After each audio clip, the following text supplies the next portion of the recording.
Je suis pas fan. J'espère que vous allez super bien. Moi, c'est la grande forme. Là, il est bientôt minuit. Je vous fais donc l'analyse du match entre Paris et l'Atalanta.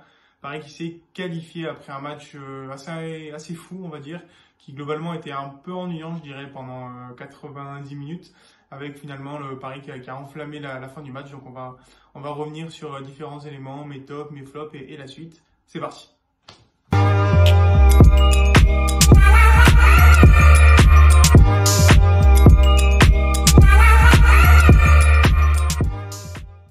Donc l'idée, ça va être de reprendre un peu le fil du match, d'essayer d'analyser les actions les plus importantes, peut-être les moments importants du match, et ensuite de vous présenter mes tops et mes flops.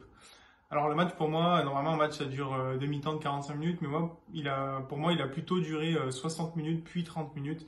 Il y a vraiment eu deux matchs, le match avec Papou Gomez et sans Mbappé, et le match sans Papou Gomez et avec Mbappé. Donc on va s'en rendre compte avec les quelques actions que j'ai sélectionnées.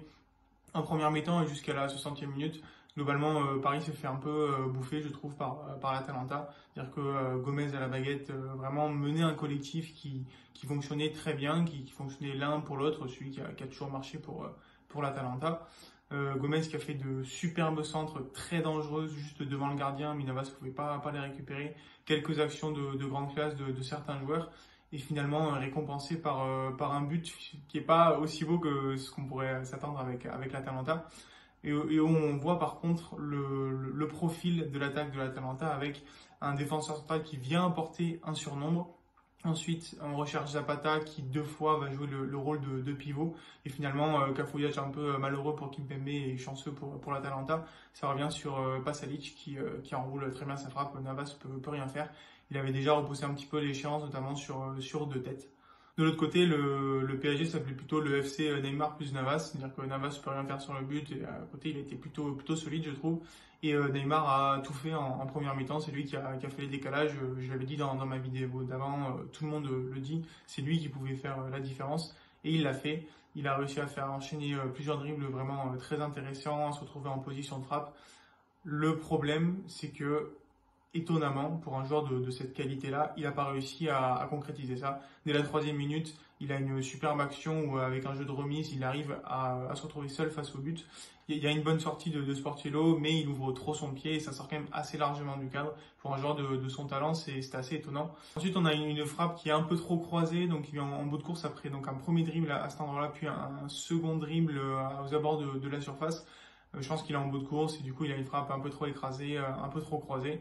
Voilà, j'en vois un peu moins sur celle-là que sur la troisième que j'ai sélectionnée, où là on voit une grosse erreur de défense de l'Atalanta. C'est un des points noirs de cette équipe.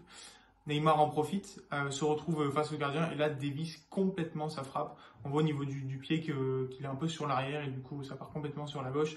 Pour un joueur de ce niveau-là, je pense que c'est pas possible en Ligue des Champions. C'est-à-dire que normalement, s'il avait concrétisé ses occasions comme il aurait dû le faire, il y avait 2-1 ou 2-0 même pour Paris à la mi-temps. Heureusement, sur la fin du match, il est resté lucide et c'est pour ça que je le mettrai en top. Aussi, pourquoi je lui en veux pas, c'est parce qu'à côté de Neymar, il s'est à peu près rien passé. Icardi et Sarabia, on les a quasiment pas vus. Alors Sarabia, je pense que c'est simplement qu'il a pas forcément le niveau pour ce match-là.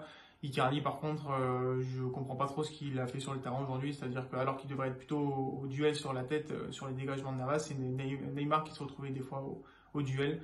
Il a été sorti finalement et moi je pense que sa position de titulaire doit être remise en question parce que là ses prestations sont insuffisantes pour un club comme Paris.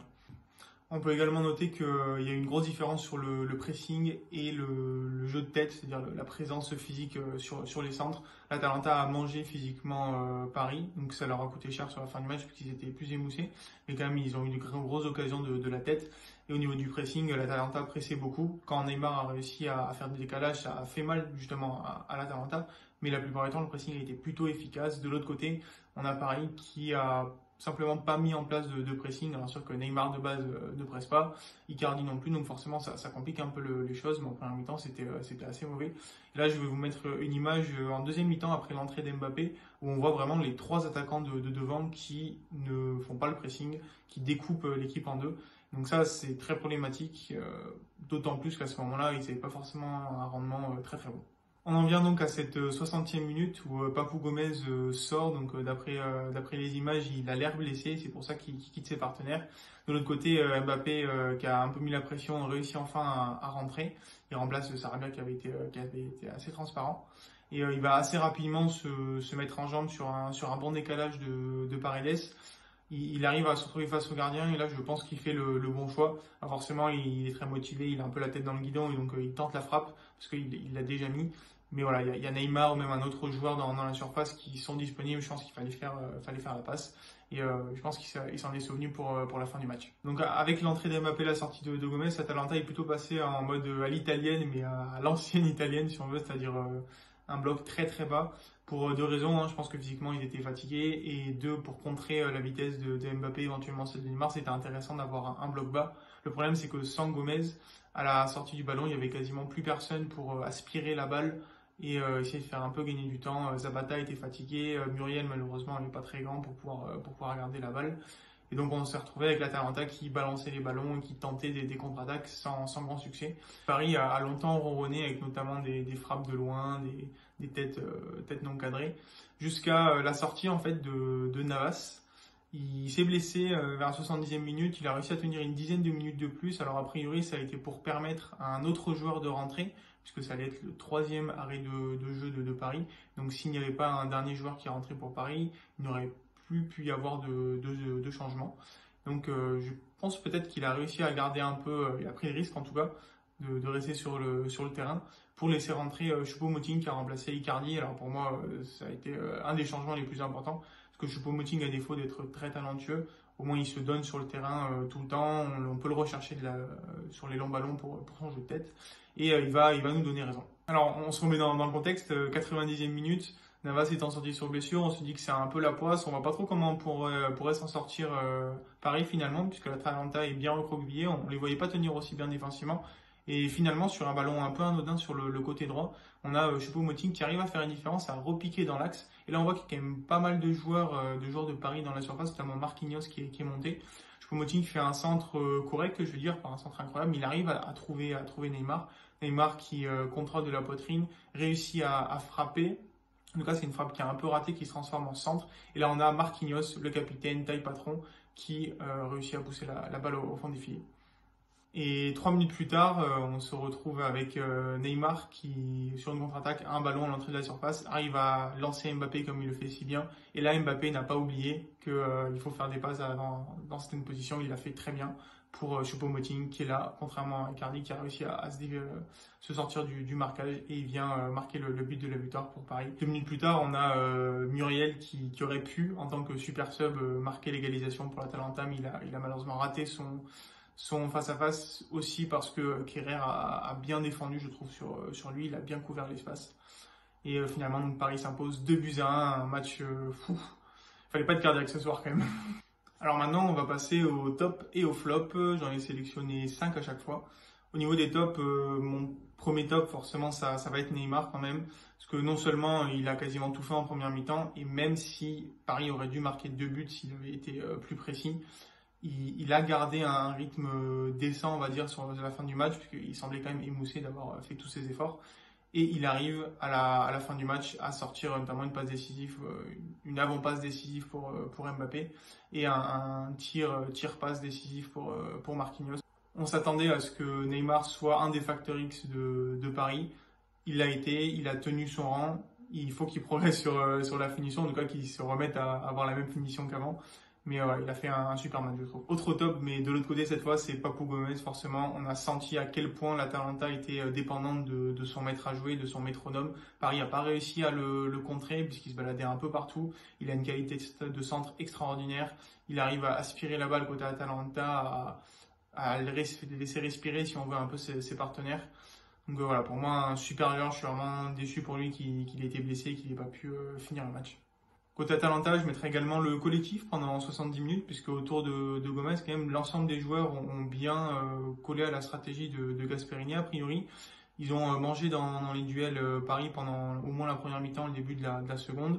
Ils ont réussi à se projeter quand même pas mal, même s'ils ont été moins performants que ce qu'on aurait pu voir il y a quelques semaines pendant le championnat d'Italie. Mais je trouve quand même que vu l'enjeu, ils ont produit une prestation pendant 60 minutes qui a été vraiment intéressante. Après, sans Ilicic et avec la sortie de Gomez et sans leur gardien titulaire, ça devient compliqué pour une équipe qui n'a pas le même budget que Paris.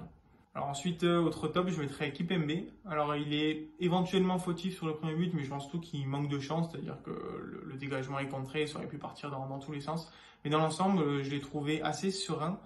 Il y a certaines actions, c'est vrai, où bon, voilà, il a un peu balancé la balle, mais dans l'ensemble, il a apporté pas mal de sérénité au milieu parisien.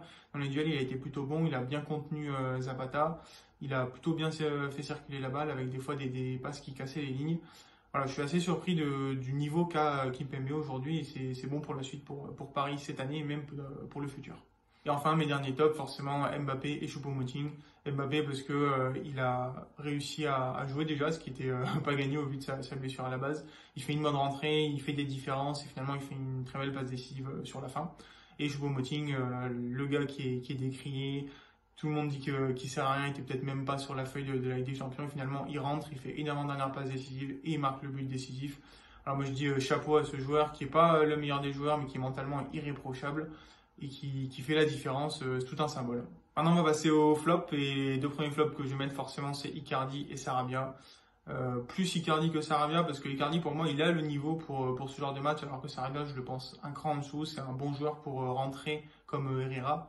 Mais en titulaire, c'est un peu compliqué pour ce genre de match, je pense. Icardi, par contre, il a le niveau et je ne sais pas ce qui se passe depuis quelques matchs, mais simplement, il n'est pas dedans, il n'est pas présent au duel, on ne le sent pas. Offensivement, il apporte quasiment rien, il n'arrive pas à se détacher du marquage, il n'est pas forcément opportuniste. Voilà, Icardi vient d'être racheté par le PSG à 50 millions, il ne faudrait pas que ça devienne un flop sur les années à venir, donc à suivre.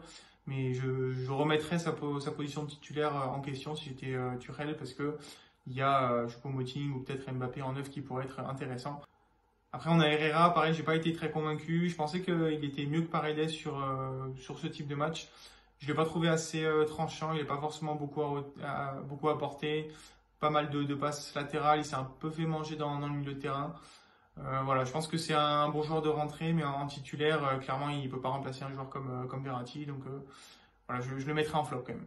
Un gros point noir sur le jeu de tête de Paris, en tout cas sur des phases défensives, même sur les phases offensives, ils n'ont pas forcément été très présents. Certes, l'Atalanta a des grands gabarits, mais dans les duels aériens, je pense que Paris doit faire le focus, notamment dans le prochain match qui arrive. Si c'est l'Atlético, il va y avoir beaucoup de boulot. Ensuite, deux flops côté Atalanta. Alors d'un côté, les défenseurs centraux qui ont tout simplement pas trouvé la solution face à Neymar, face à Mbappé ensuite. Je sais pas s'il y en a vu une honnêtement, mais je peux pas m'empêcher de les mettre en flop. Notamment, il y a eu certaines erreurs qui auraient pu amener un but en première mi-temps. Voilà, j'en ai fini avec cette analyse d'après-match de Paris-Atalanta. Alors c'est vrai que je dis des choses à chaud que peut-être je penserai moins fort demain, mais c'est aussi l'idée de faire une analyse à chaud. J'espère que ça vous aura plu. L'essentiel à retenir quand même, c'est qu'on a une équipe française en demi-finale. Depuis 2016, c'était pas arrivé. Pour l'indice UEFA, c'est très bon. Et pour pouvoir avoir des demi, voire des finales avec des équipes françaises, c'est plutôt bon signe. Donc voilà, si ça vous a plu, n'hésitez pas à lâcher un pouce bleu, à vous abonner, à laisser des commentaires. Moi, je vous dis à très bientôt. Il y a des prochains matchs à préparer, à étudier. Et j'espère vous revoir très vite. Bonne journée à vous et à bientôt. Ciao, ciao.